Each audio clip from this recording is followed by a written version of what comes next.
Congratulations, man. You got into the Zoom. You're in the top 1%. You're in the Zoom in less than 5 seconds. That puts you.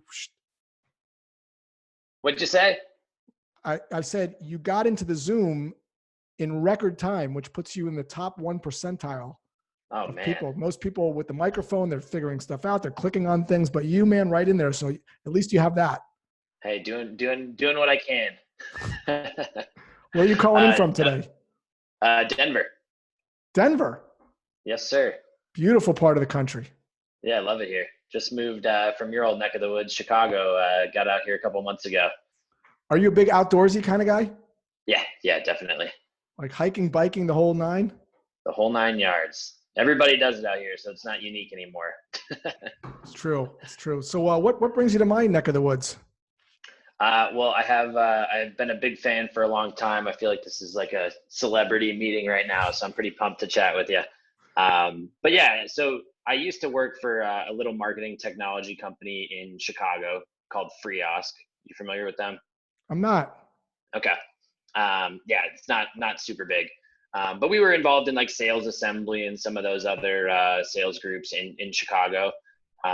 So that was kind of like where I first met you. But now I'm working for an employee engagement software company in Denver, and just wanted to connect. I'm planning on buying the B2B growth guide. So just wanted to connect with you. Figured it would be a good occasion to kind of run some ideas by you and just set up some time to talk.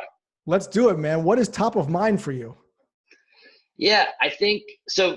You always talk about helping to make customers or point out what we help them do more awesome. And that's like probably like where I want to focus like most of this conversation. I feel like we do in like outreach, we do like a really good job we do a decent job of outreach, but I don't think that I think it's a lot about us. And I think I want to like kind of evolve that into being more about our customers. Right now we do like I probably take like a problem centric approach. Like, hey, are you having any of these problems? But I think, maybe doing like, I don't know, that's kind of where I'm stuck. Yeah. So first off, I want to give you a lot of credit. Oftentimes when I do these calls with people, they are so focused on what do I say? What do I say in emails? What do I say in a cold call? How do I diffuse this objection? And very rarely do I get people that want to spend some time focused on the first part of the process, which is really getting to know the people's jobs that they're reaching out to see if they can help them move away from something they don't want or move towards something that they do want, or an opportunity that didn't even know, existed. And I think we have a tendency to rush that part of the process oftentimes because it's not quite as cool as cold emails and cold call scripts. And so I really commend you for wanting to spend some time on that as well. Tell me a little bit about your audience. Like, who are these people? Yeah, so we sell to high-level HR executives. So like anybody, kind of our sweet spot is mid-market. So anywhere from, right now I'm focusing on some of our smaller leads. So probably in the neighborhood of about 100 to 500. But our sweet spot's kind of 500 to 5,000. And calling on anybody who is in charge of those employee engagement initiatives. So CHROs, employee, maybe like chief people officers, organizational development managers, things like that. And just so I understand, what is an employee engagement initiative? Yeah, so any types of like surveys. So how do you like working here? Basically, we help people understand what motivates their employees and how to keep them engaged in their work, their teams, and the organization's mission overall. So for what reason? That is the $1 million question, I think. So a lot of people, and that's something I need to get better at, is understanding why is that important. A lot of people say communication. I kind of feel like I take that at face level maybe. But a lot of it is centered around certain business goals, whether it be growth, retention, recruiting, those sort of things. Yeah, and this is you're kind of hitting on a really interesting thing, right? Which is you've probably never done the job of the person that you're calling, and so there's this awkwardness and disconnect because you're kind of trying to guess, and people can sense that. And I'll just give you a couple of examples. Like what's your jam? Like, what are you good at? Like hobby wise? I play a lot of lacrosse. Okay. So if you were to teach me, if I were to have a conversation with you about lacrosse and I was, in maybe an intermediate or even a beginner lacrosse player, on a scale of 1 to 10, how confident would you feel speaking to me about lacrosse on a scale of 1 to 10? 10 being super confident, 1 being not confident at all. If I'm like a beginner or an intermediate lacrosse player. How comfortable would I feel speaking to you? Yeah. Very comfortable. Like it's my jam. It's your jam. What about if speaking to an HR or CRHRO? Same level? Definitely not. And that's the problem, right? So as a person that wants to learn lacrosse, or if I'm playing lacrosse, if lacrosse is my job, I want to talk to Patrick because Patrick is a 9 or a 10. How do I know that? Because maybe I've read some stuff that Patrick has written. I've watched Patrick play. Maybe I've watched some of his videos. I've heard people talking about Patrick. Patrick is an expert. And because he's a 10 and I'm a 6, I want to talk to him because I want to get to be an 8. Mm-hmm. Your HR professionals want to be a 10 too. Maybe they're at a 6, but they don't want to talk to a 2. Like, you don't want to talk to me about lacrosse because I'm not a 10, you're a 10. You want to talk to a 12. And so the first thing that we have to understand is that we have to really gain an understanding first of their world, and then we have to have a unique perspective on how we think we can help them do something better. And so there's kind of 2 pieces to that. One is, sure, they may be struggling with something that they want to solve, but most of the time when that's happening, they're calling you. They're actively looking. But there's another more interesting piece, which is you've probably experienced this with lacrosse. Not like you have a lacrosse problem, but I would imagine as someone that plays lacrosse, you're always looking for an edge. I mean, the reason you're talking to me today isn't necessarily that the sky is falling off. You're going to be fine when we get off the call. You're looking for an edge. So with lacrosse, like, what are some of the things you do to get better? I just repetition, practicing, conditioning, that sort of thing. Yeah. Do you look for do you watch like other videos? Do you like look at other people? Do you like read about it? Do you like look at like game films of like pros playing? Do you like see, like, I don't know anything about lacrosse. Used to, yeah. to be able to get better. Sure. If most people are interested in leveling up, upgrading themselves, it's why you would go to a lacrosse conference. It's why you would listen to a lacrosse podcast. Same thing with jobs, right? I'm always looking to do my job better. So step 1 in this process is to understand your prospect's world. And the best way to do that, there's a couple ways, but the best way to do that is to actually interview customers that actually paid money because they just couldn't take it anymore to buy your thing. Because nobody wants to spend money and buy stuff. It's a huge freaking risk. If I buy it, is it going to work? Am I going to lose my job if it doesn't? Am I going to lose my reputation with my boss? So a lot of things have to happen for someone to say, gee, I just can't take it anymore. Enough dominoes have tipped over to cause me to buy. And so what we have to do is find customers that bought within the last 45 days. So the story's fresh. And using the jobs to be done technique, which we can certainly get into a little bit, you're going to start to understand that journey of, what happened? When was the first time you started thinking about buying a new mattress? You didn't just wake up one day and buy a $10,000 Tempur-Pedic. Like, that didn't just happen. How much is your software? Is it $100? Is it $1,000? Like, on an annual contract basis, what's the approximate price at the enterprise level for your solution? Probably closer to 25K. Yeah. Nobody's waking up and stroking a check for 25K. Like, there's a lot of things going on behind the scenes, and that journey is super important for a couple reasons. One reason is from a messaging perspective. And have you heard the McDonald's milkshake story? Have you heard me talk about this yet? I don't think I've heard that one. So Clay Christensen is the gentleman that formed the Jobs to be Done framework I think he's out of Harvard. Okay. And he was out of McDonald's, and McDonald's wanted to boost the sales of their milkshakes. So they were doing all sorts of things. They were adding new flavors. They were changing the viscosity of it, the thickness of it, all kinds of stuff, and nothing was moving the needle.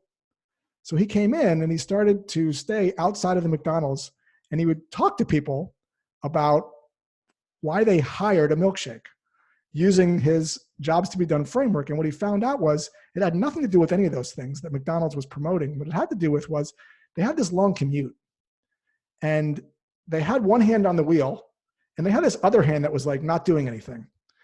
and they needed to eat breakfast, but a bagel was kind of messy because it got crumbs all over the place and it didn't really last that long. And a banana was over like within 2 seconds, and I have a long commute. It turns out the milkshake was the perfect thing. Like it would stay in this hand, it wouldn't get messy, it would make the ride less boring, and it would satiate me for 2 hours, and I wouldn't get hungry. And with those insights, McDonald's started to change the messaging and the sales stuff, and sales started going up. But without those insights, that would have never happened. It's the same thing when you interview your customers. Oftentimes, the marketing messages are very different from the actual language that the customers use. So you can imagine the marketing of new flavors, new viscosity, very different than, are you driving to work, hungry, having a bagel, bored? Like you can kind of see the shift there. So that's one. The second thing that it's really good for, from a sales perspective, in addition to messaging in your cold emails and your cold calls, is it's going to get you away from a selling process. And it's going to get you, your mind's going to completely shift. It's going to almost flip around. You're not even going to think of sales. It's weird when you make the shift, because I remember when it happened to me, I was like, it was almost like I had this, it was almost like I went to HD TV, and that you're going to understand the buyer's journey, which is kind of a zigzaggy, not a straight line. It's kind of a zigzaggy thing. And you're going to be able to understand where they are. And so if someone's at the end, so if I talk to someone and how long have you been looking at this, Josh? I've looked at this for 3 months. I tried X, Y, and Z. My discovery call is completely different. My discovery call sounds like this. What do you need to know? That's my whole discovery call, because I'm at the end. If I started, tell me about your problems, tell me about your current situation, tell me about your obstacles, it's going to be frustrating.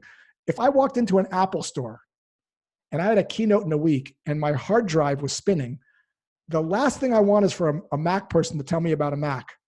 I need to know how to get my stuff to a new computer before I lose it, like quickly. So you'll know, like, are they at the end or are they at the beginning? Very different types of conversations. And when you kind of have a jobs mindset, when you talk to people, you can kind of see where they are, and you can start to change the conversation accordingly. So those are the advantages of what it does. And again, so talking to people is huge. Shadowing people is also good. If you have an opportunity to just watch people work, I do this all the time. When I engage with sales organizations, I'm like, let me just come in and watch people do stuff. Just watch them work. And I'm looking for ways that I can help them do work better. Nothing wrong with what they're doing. Everyone's doing fine. If I leave, they're going to still be doing their job. But what can I show them that's going to help them level up? What's possible? My Vitamix blender that I bought 5 months ago, before that I had a Breville. It was fine until I saw the Vitamix making soup in a blender that was hot, and I was blown away. I'm like, I want that. Nothing was wrong with my Breville. It's the same thing with your prospects. Oftentimes they're doing something to get this job done right now, to figure out how employees are happy or not unhappy so they can retain and engage. They're doing something. Not like they're doing nothing, especially at the enterprise, but they might not know. They might not know what dangers lurk with that current way they're doing it, or what's possible in terms of soup in a blender. And so but we have to first understand. And it's a key thing. I write about this all the time. When people feel like you get them because you're actually using their language. So, Josh, I imagine someone that's doing a triathlon every Saturday. You're going on these 6-hour rides. Right at around mile 2 hours in, I would imagine you're getting this lower back pain. Your sit bones start to hurt. You're getting a little numbness. You got to kind of get out of those aero bars. It's really uncomfortable, and you probably are getting a little, numbness and maybe even some chafing. Like if someone says that to me, I'm like, what? They get exactly chafing, numbness, aero bars. Like that's my lingo. And when I feel understood like that, I'm like, what do you have for me? It's the natural sort of thing. But if I said, we're going to help you go stronger, faster on a bike, minimize your drag coefficient, whatever the marketing thing is, it's just like, it's a white circle in a sea of white circles. And so you're very smart to be focusing on this area, because when you crack this and you really understand it as well as you do lacrosse, and then you have a perspective, for sure, people are going to be attracted to that. But it starts with empathy and understanding. Yeah. So we sell to a bunch of different verticals. We sell to anybody, whether it be healthcare. A lot of our customers are, we have some certain like bread and butter categories, accounting, law firms, technology, but like we sell all across the board, manufacturing, construction, like all these different things. So each of those industries are going to have their own specific pain points, right? Maybe not. So Basecamp. Okay. So Basecamp, where I used to work, right? I don't know. I haven't done Yep. the jobs to be done interviews, but Basecamp sells to agencies, architects, wedding planners, dentists, doctors, all over the place. But there's a common thread, right? So Okay. at Basecamp, it was, we started getting more clients and we just couldn't keep track of stuff anymore the way we used to keep track of stuff before. Things just started falling through the cracks. Mm-hmm. Or we got a new client that was a high profile client and we wanted to be more buttoned up. Or we started hiring these remote employees. Our company was growing and they couldn't see the whiteboard anymore. And we needed a way to see what was happening. And we couldn't hold people accountable. This has nothing to do with if I'm a wedding planner or I'm an architect or I'm a dentist, but these are situations that happen. So it's possible, I don't know, I haven't done the interviews, but it's possible that even though they're different industries, that the situations that happen that actually cause them to start to look for solutions like yours there's themes. Mm-hmm. And so what we would do is we would interview 3 or 4 people that bought, 4 or 5 people that bought, and we'd start to hear similar themes that are happening across those different types of buyers to see if in fact there are nuances or not. Mm-hmm. Cool. Yeah, that makes sense. So I've been in a lot of my emails, and I kind of just started doing this, just kind of making some templates based on some different industries and things, different pain points that we've identified through our research and stuff internally. Yet to your point, a lot of it is probably marketing jargon. But I've been phrasing my ask is, hey, would love to understand from you what's working well for you guys and where you might need a little bit of help. Dude, I don't want to tell a salesperson I don't know what's working well and where I need help because I don't want to be sold. Mm-hmm. Right. So just think about this for just a second. What I'm attracted to is new ideas for helping me kick more ass. Right. So what I don't want to do is educate you on my business because I don't want you to use that against me. Right. And let's not talk about your call to action for a second. Let's just back up for a second. Yeah. The first sentence of your email is super critical. And so we'll kind of get a little tactical here. But a lot of times people are seeing your email on their phone and they're seeing a subject line and they're also seeing the first line of the email. So the first line of the email, there's 7 different ways in which to write a first line of an email, but they're all based around what I call context or a reason why. It has nothing to do with your company. It's about something you observed about the prospect, him or herself, or about the prospect's business. Let me give you an example. Simple example. Bob, I noticed on Indeed that the Austin office is hiring more SDRs. Congratulations on your growth. You guys are killing it. Notice you just picked up Coke and Pepsi. Now, if I see that on the phone and I'm a VP of sales, I'm going to read the next sentence. So the purpose of the first sentence is this second. We could talk about the rest of the email, but these first sentences are completely customized and you can scale them. People always say, well, I can't scale it. I'm let's just slow down for a second. They take a minute to write once you learn how to do it. If you can imagine a spreadsheet, first name, last name, email address, phone number, LinkedIn, the usual suspects, and then another column called first line. And we have VAs, or we train people how to do this, and there's 7 triggers that I teach, 7 different types of things to look for.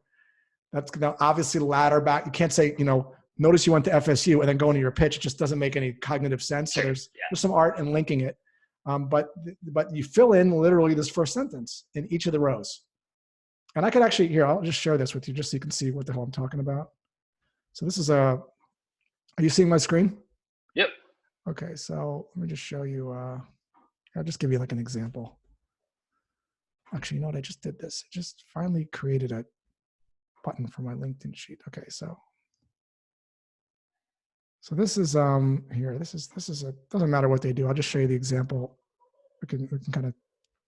So this is the column that I'm talking about. So there's the usual suspects over here, but here. See this column I? Yep. So, hey, Jason, loved your LinkedIn post on the Holy Health and Craft Fair at Mountain Vista Senior Living Community. What a great way to create an outstanding resident experience. obviously these people have something to do with resident experience. This is a buzzword that they use. Hey, Sharon, congrats on receiving such a positive CMS rating. Impressed by all the testimonials too. Clearly you're providing an outstanding resident experience.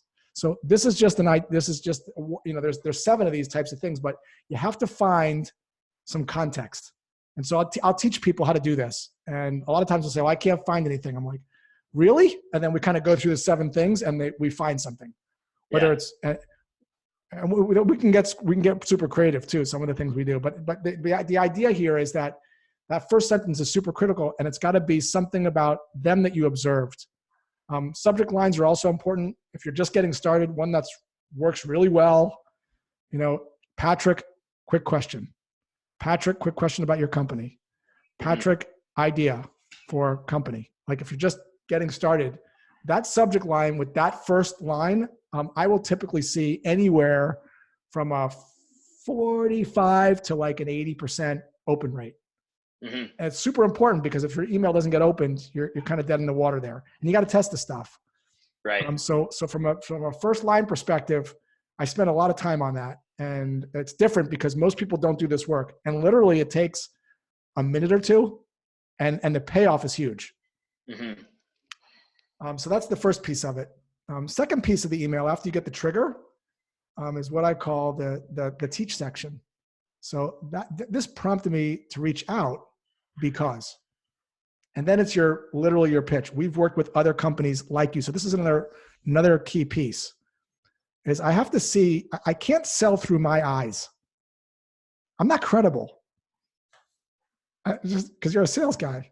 So I have to kind of pitch, position the pitch as it relates to people like them that I've helped do something better, who have helped move towards something they wanted or away from something they didn't want. And it's 2 or 3 sentences. Sometimes I'll show like a little example. And then the as I put the tell me, the sort of call to action is, does this sound interesting? Not, can I have 30 minutes? I got 7 or 8 different calls. Hey, if I send you some additional information, is this something you want to take a look at? Or if I send you some times, is this something you'd want to chat about? But not like, can we meet Thursday at 5 or 5:30 or whatever? And that's one of like 7 or 8 touches. But if you just did that kind of format, I call it the 4T, trigger, teach, third-party credibility, and then the tell me. Tell me, does this make sense? Feel free to say no if you don't think this is a fit, but does this sound interesting? Open to learning more, want to learn more. These are all just kind of low friction asks. Sure. So that's just a framework, but without the messaging, the specific messaging around the jobs, that pitch part is going to not be as strong as it could possibly be. Yeah, that makes sense. Yeah. Are you cold calling as well? Yeah, for sure. Ooh, let's do it. Let me see. I'll give you some pointers. So I'm going to be an HR professional. All right. Put Patrick in the hot seat. Here he goes. I'm going to be the HR professional. Patrick's going to call me. Hi, this is Josh. Josh, hey, this is Pat from Quantum Workplace. How you doing? Good, man. How you doing, Patrick? Doing all right. Hey, was just calling to check in to see if employee engagement was something that you're focused on right now. No, not at this time. No, you guys all set when it comes to, are you guys doing any sort of like surveying or performance management internally over there? It's not something we do a little bit of it, but it's not something that we're looking to do right now. But man, thanks for calling, man. I really appreciate it. Yeah. Fair enough. Okay. So let's maybe I can help you a little bit on this. So I don't buy braces. I buy a better smile. I'm not working on employee engagement. It's the same thing as saying I'm calling to see if you have some braces. Employee engagement is going to allow me to do something better, or it's going to help me get rid of something I don't want. And in a cold call, most of the time when you're calling, people aren't having a lot of problems. Most of the time, because if they were, they would be actively seeking you. Never know. I do this thing at a workshop, raise your hand if you're buying a computer right now. Out of 100 people, 5, 6 Raise your hand if you're going to buy one day. Everybody. So when we're doing a cold call, the idea here is to present people with some ideas and pique their curiosity about how they could be doing things better. Mm-hmm. And so it's a very different kind of cold call. And I'm not calling to pitch employee engagement. My call is intended to offer them something. This is a major shift in the cold calling. What am I offering them? I'm offering them what a lot of people want, which is education. It's going to make them smarter about something they're interested in, getting better at. So if someone were to call Patrick, it might sound like this. Pick up the phone. Hey, this is Pat. Hey, Pat, my name is Josh. You have no idea who I am, but I was hoping to speak with you briefly. Do you have a minute, or would you prefer to hang up on me? Either way, choice is yours, my man. Feel like rolling the dice? You want to roll the dice, Patrick? Yeah, let's roll them. All right, let's roll the dice. So thanks. I promise I'll be brief, Patrick. The reason that I'm calling is that I'm sharing some new information with SDRs about some ideas that can help them book more meetings with people they're trying to get in front of, specifically in the HR space. And I wanted to ask you just a couple of questions to see if this would be relevant for you. Is that okay? Sure. Okay. Now see how different. Now I know that's something that you care about. I didn't say you suck. I didn't say you have problems booking meetings. I said, new ideas for doing more. HR people, like I'm zoned in on you. You're probably, if I cold called you, you probably wouldn't now with some people hang up, of course, Sure. But you're probably going to be like, sure, what is this new thing I don't know about? What new information? And then I deliver on that. Then I offer a couple, there's the rest of the script that goes on, but from there, but then when I book the meeting, I'm actually presenting to them a point of view. So if you were to book a meeting with me, I say, Patrick, thanks for carving out the time. Tell me a little bit about your situation, what you're doing. Let me share with you some of the things I'm seeing in the industry with regards to why it's so challenging for people to book meetings today. Here's the 3 core problems and the cause of those problems. And here's my unique take on it. And would you like to learn more? Very much like you're probably way too young to remember this, but you should watch it. Steve Jobs, I used to have a BlackBerry. It was amazing device. It was like incredible. Like everyone had them. Mm-hmm. And it was fantastic. There was nothing wrong with it until Steve Jobs did a keynote speech on the iPhone. And it was almost like you were seeing something that was 20 years in the future. It was really hard to describe. He didn't start bashing. He said, the problem with these smartphones is they're really not that smart.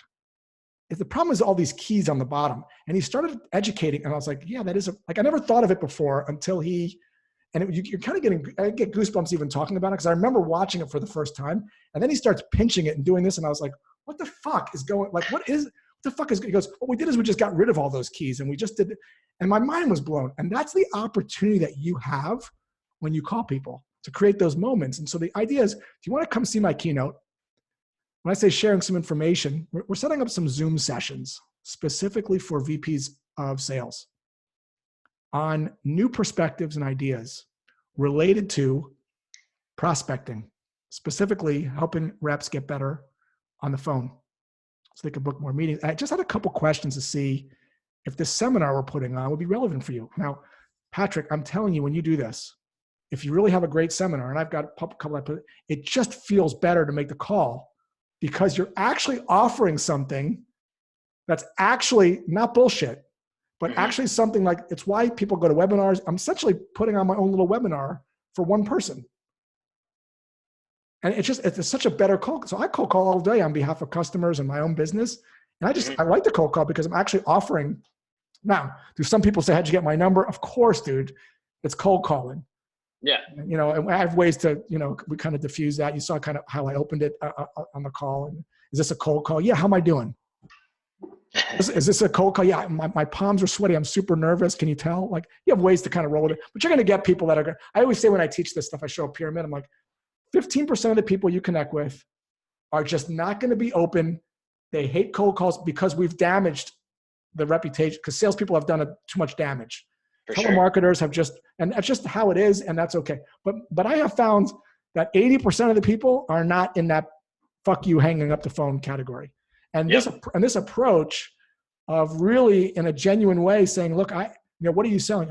I sincerely apologize if I came across as trying to say something. I don't even know if what we have is a fit. I'm just calling to see if you'd be open to some new ideas to see if this is something that's even interesting to you. Like that language and intent that I firmly believe it makes cold calling just for me. And I've been dialing for 25 years. It just feels so much better than what I used to do, which is like what you're doing now, which is let me call the book a meeting and pitch my product. You're kind of leading with education because, as I mentioned before with the computer example, most people aren't in buying mode. So the stuff that you see in the Badass B2B Growth Guide, if you decide to buy it, are all kinds of scripts and phraseology and offers and cold call scripts and templates around this idea of crafting your hand-raising offer, your little mini webinar. And it's a 5-slide thing you just put together. Your take. You have to have a take. You have to have a perspective. You guys probably do. Like, why you guys? Why did you form this company? What's wrong with the status quo? Steve Jobs' thing was it's this bottom third. It's all these keys that never move based on the application. They're kind of getting in the way. That wasn't a problem until he said it. Coach was not a problem until first class. Right? So there's all kinds of examples of this happening. That bike is brand new. That's a $10,000 bike. I had another bike before that was nothing wrong with it until I saw that. And a lot of people a lot of people want to self better. Yep. Now you have to bring the goods. You have to have the goods behind it, obviously. But that's the intent. And you're going to love calling because I could tell on this call, this role play, and it's normal. Like you get a little anxiety and fear because it's the ego. It's like fear of rejection. It doesn't feel good. But when you come at it with this offering educational thing, I'm telling you, dude, it just feels, it's like night and day. Because you're kind of giving instead of trying to take. For sure. Yeah. No, that makes sense. I remember the first video that I ever saw you put out was the one about, I think you're presenting a Jellyvision or something about like the running shoes at the store. Yeah. That's exactly it. That's right. The gate check. Yep. And so you if you decide to get the guide or you think about this a little bit, you think about like, what's your offer? Like, what education are you going to provide? You're going to teach someone something. Yeah. Rather than take a meeting and demo about your employee engagement, which, dude, if you say employee engagement, dude, you sound, I mean, I don't mean to be hard on you, but it just sounds so vanilla. And, vanilla is the best word. It's probably what everyone in your space is saying. Yeah, no doubt.